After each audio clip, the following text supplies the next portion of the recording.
remparts d'Aigues-Mortes sont partis d'un rêve fou de Saint-Louis, roi de France, qui au XIIIe siècle a décidé de construire ses remparts sur une zone marécageuse.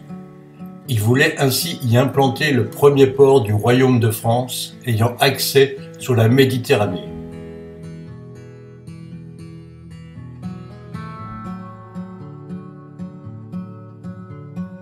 Ce vaste projet débute par la construction de la tour de Constance.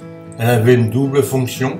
D'une part, elle constituait le donjon du château et d'autre part, une fonction de phare.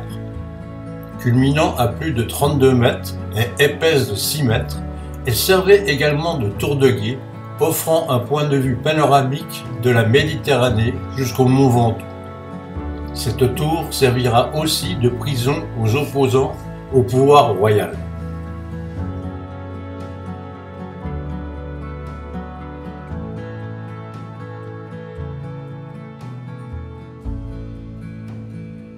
Il a fallu presque 30 ans pour bâtir cet ouvrage d'une longueur de 1600 mètres, protégeant ainsi l'ancienne cité médiévale. Aigues-Mortes devient une étape incontournable sur la route des épices et des pierres précieuses. Ce sera également le point de départ des croisades en Terre Sainte.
Située entre les deux bras principaux du delta du Rhône et de la mer Méditerranée, la Camargue est connue pour ses paysages hors du commun, faits de vastes étendues de marais, de lagunes, de salins et de prairies.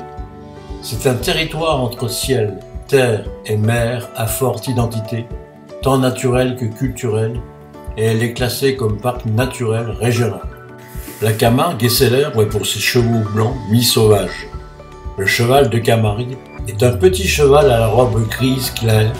C'est une des races les plus anciennes du monde qui est aujourd'hui protégée et dont l'élevage se fait dans des conditions spécifiques, le système de manade.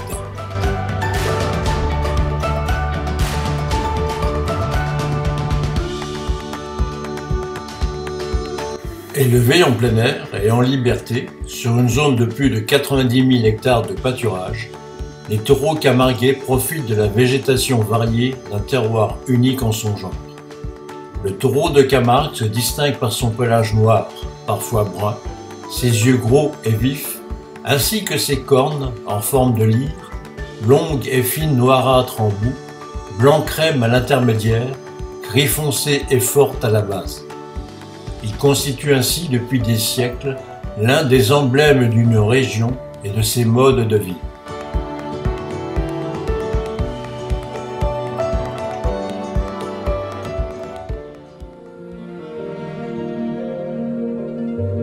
Les habitants d'Aigues-Mortes peuvent compter sur un véritable trésor naturel, l'or blanc auquel ressemblent les cristaux de sel. À cette époque, le sel était extrêmement précieux car c'était le seul moyen de conserver les aliments. Le sel devint vite un commerce très profitable. La particularité de ces salins est sa couleur rose. Ce phénomène, tout à fait naturel, est dû à une micro-algue qui, en se développant, lui donne cette couleur.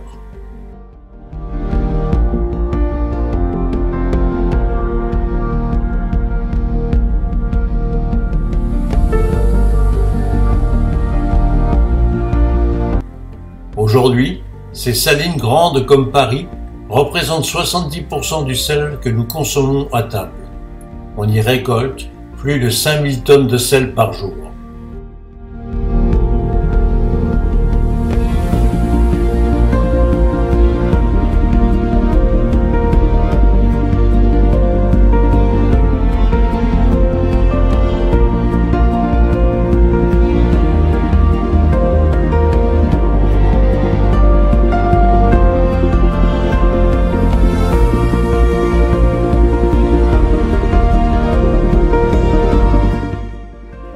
peut admirer l'étendue de cette saline en montant sur une camelle un gros tas de sel de plus de 20 mètres de haut, recouverte d'une croûte qui s'est formée dès les premières pluies.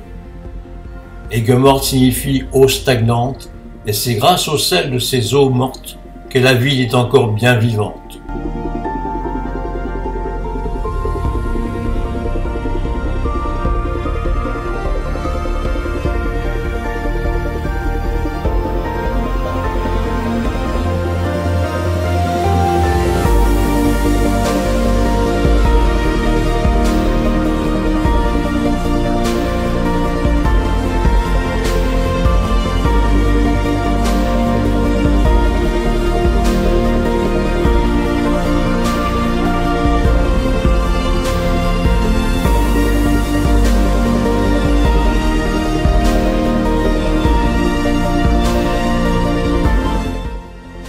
Le coucher de soleil donne au rempart d'Aigues-Mortes une atmosphère unique.